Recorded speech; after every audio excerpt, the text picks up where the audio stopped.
pergunta dela, onde Deus estava quando meu filho morreu? Aí eu falei, meu Deus, e agora? Vai falar o quê? A mulher chorando e tal. E o Ari, com aquela calma de sempre, ele falou assim, ele estava onde ele sempre esteve. Ele estava no mesmo lugar que ele estava quando o dele morreu, sem merecimento. E o dele morreu para salvar o seu, você, eu, nós, todo mundo.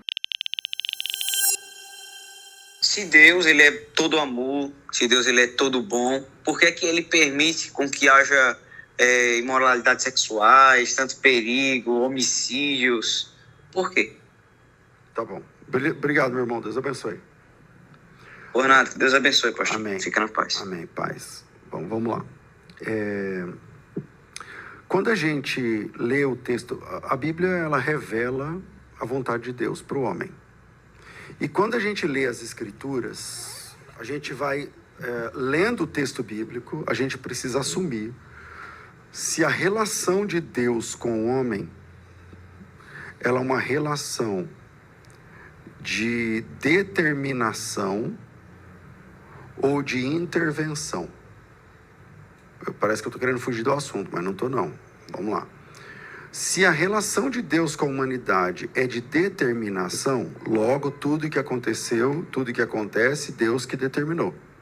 Se foi Deus que determinou, então não há muito o que se fazer sobre o caráter de Deus, não há muito o que se falar sobre o caráter de um Deus que determinou inclusive o mal, inclusive o estupro, inclusive o abuso, inclusive a perseguição, inclusive a idolatria, inclusive... Por quê? Vamos lá de novo, ó. Quando a gente vai para a página da Bíblia, a gente tem de entender o que está revelado. A relação de Deus com a humanidade é uma relação de determinação ou uma relação de intervenção. Ou seja, ou Deus determinou tudo, ou ele intervém naquilo que não foi ele que determinou. Se Deus determinou tudo, não há muito a se falar do caráter de Deus.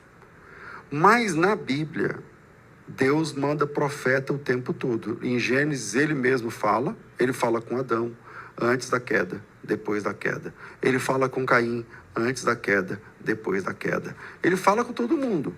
Depois, ele chama Abraão. Depois, ele manda profetas. Depois, o que é um profeta?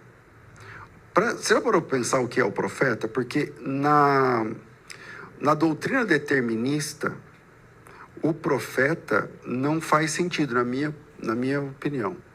Porque assim, o que o profeta faz, pastor? Ele chega lá e fala assim, pessoal, o que nós combinamos? Por que vocês estão perdidos?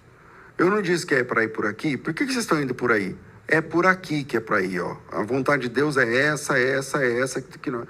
Um Deus que determinou tudo não pode mandar profeta para resolver nada, porque está tudo determinado por ele. Por que vai mandar um profeta? Então, terceira vez que eu vou falar a mesma frase, porque parece que ela não tinha sentido. Quando a gente vai para o texto bíblico, a gente tem de entender se a relação de Deus com o homem é de determinação, ou seja, ele determinou tudo, ou se é uma relação de intervenção, se ele intervém no que está acontecendo. Se ele intervém no que está acontecendo, inclusive mandando profetas, falando ou julgando no final, significa que ele não determinou que aquilo acontecesse. E para a gente ter um segundo peso para a gente pensar sobre isso, enquanto eu estou dando essa resposta aqui, crimes estão acontecendo, certo? Ok. A pessoa que está cometendo um crime agora, enquanto eu estou dando essa resposta, ela está fazendo isso porque ela está obedecendo a Deus? Ou ela está fazendo isso porque ela está desobedecendo a Deus?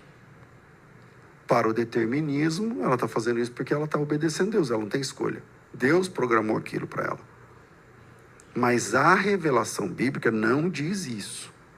Ela diz que aquela pessoa que está em flagrante pecado, ela está em pecado porque pecado é descumprir a vontade de Deus. Se a pessoa está descumprindo a vontade de Deus, logo não foi Deus que mandou, determinou que ela fizesse aquilo. Então, se não foi Deus que determinou, logo a relação de Deus com a humanidade é uma relação de intervenção e de anuência. Não significa que ele concorda com o que está acontecendo. significa que ele vai julgar no final. Então isso não vai ficar sem paga, isso não vai ficar sem julgamento.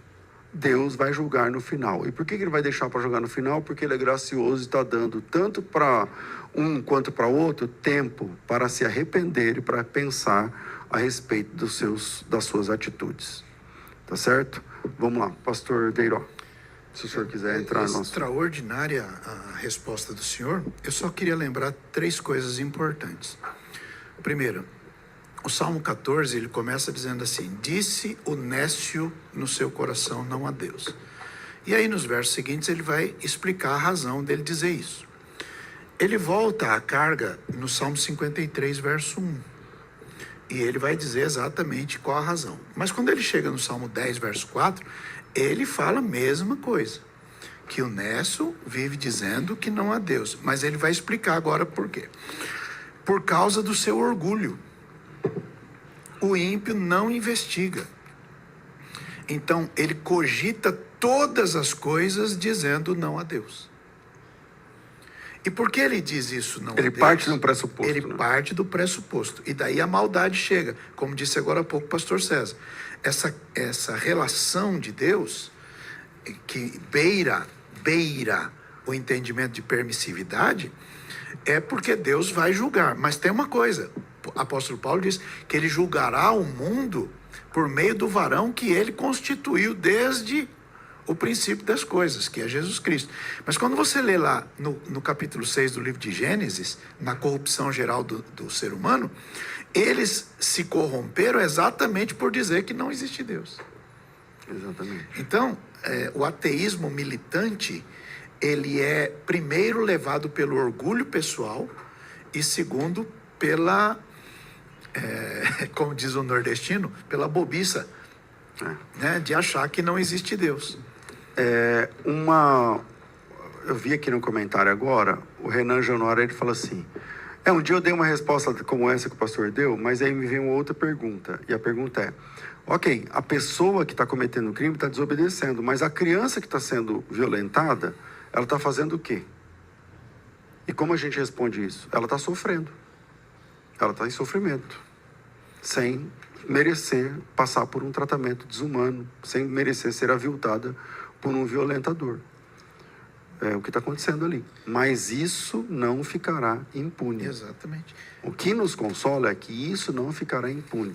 Só que a gente quer a justiça do nosso jeito. E deixa eu adiantar uma informação para você. A justiça do nosso jeito é a forma mais simples de fazer justiça, porque... Que é a vingança. A gente quer a vingança. Tá bom, o camarada foi lá e estuprou, a gente vai lá e mata o cara, e a gente acha que a gente fez justiça. A justiça quem faz é Deus. Sim. Eternamente. Porque pode ser que você... Ele é o justo juiz. Pode ser que você mata o cara aqui, ele, enquanto tá levando chute, não sei o quê, ele peça clemência, arrependimento, tal, e ainda é salvo. Então, a justiça verdadeira é feita por Deus. A gente faz justiçamento, que é diferente de agir com justiça. Quem age com justiça é justo. E a Bíblia diz que não há um justo sequer. Então, o único justo é ele que vai julgar com equidade e com justiça. A Bíblia diz que nós aguardamos os céus e a terra onde habita a justiça. Então, a justiça é o trono de Deus é de justiça. Não estou me lembrando agora o versículo, mas que diz que o trono de Deus é de justiça. Então, ele é o justo juiz. Justiça e juízo são a base do seu trono. Isso, a base do seu trono. Agora, a Bíblia diz em Romanos 12, 19, Paulo dizendo assim, não vos vingueis a vós mesmos. Não vos vingueis a vós mesmos. Mas ele diz lá, mas dai lugar à ira, porque minha é a vingança, diz o Senhor, eu o recompensarei. Eu me lembro de uma vez que nesse programa aqui à tarde estava o pastor Ariovaldo. E aí ligou uma irmã porque o filho dela tinha... mas na verdade não foi violentado nem nada, mas ele morreu... eu não lembro, acho que foi afogado, alguma coisa assim. Ela estava inconsolável, assim. Não sei quem me acompanha há muitos anos talvez lembre desse programa. E aí a pergunta dela, onde Deus estava quando meu filho morreu? Aí eu falei, meu Deus, e agora? Vai falar o quê? A mulher chorando e tal. E o Ari, com aquela calma de sempre, ele falou assim, ele estava onde ele sempre esteve. Ele estava no mesmo lugar que ele estava quando o dele morreu, sem merecimento. E o dele morreu para salvar o seu, você, eu, nós, todo mundo. Então, eu sei que o sofrimento é muito cômodo para a gente, que não está num momento de angústia ou sofrimento, falar sobre o sofrimento das pessoas. Do outro, né? Do outro. Mas o que eu posso dizer é que isso não ficará sem justiça divina. Entende? Então, é isso.